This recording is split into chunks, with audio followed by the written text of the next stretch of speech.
So I've just finished reading The Lost Book of Souls by Muto, and it's young adult fantasy which follows the adventures of a young witch called Ivy MacTavish.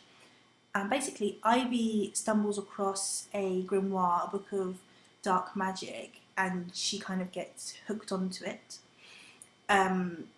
She's got a real problem with that because Ivy's dad was considered to be sort of like a black magic practitioner, so she's really hung up on the fact that she doesn't want people to perceive her as like a black magic witch.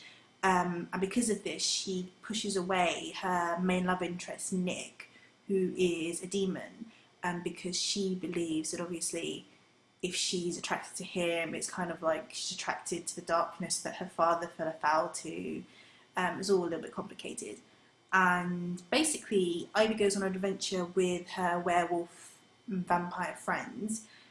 They all live in this little town which accepts the supernatural community. So the humans are called regulars and the supernaturals are called kindred. And there's kind of like an uneasy alliance between the two of them, as in, you know, the supernaturals don't bother the humans and the humans keep the kindred secret. So Ivy finds herself in a situation where there's another book called The Lost Book of Souls which can bring back really famous evil people from history.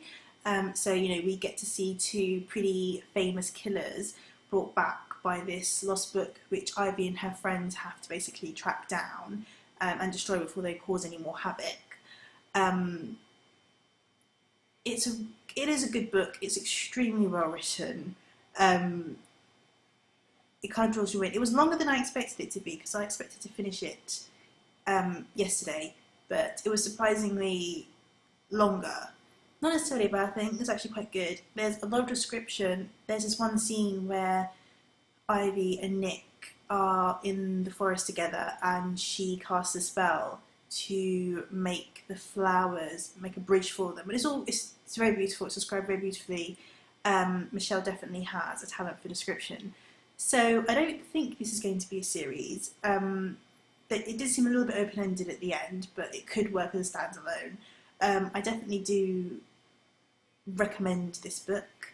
I give it 4 stars/skulls because at times Ivy did annoy me. She seemed a tiny bit vapid.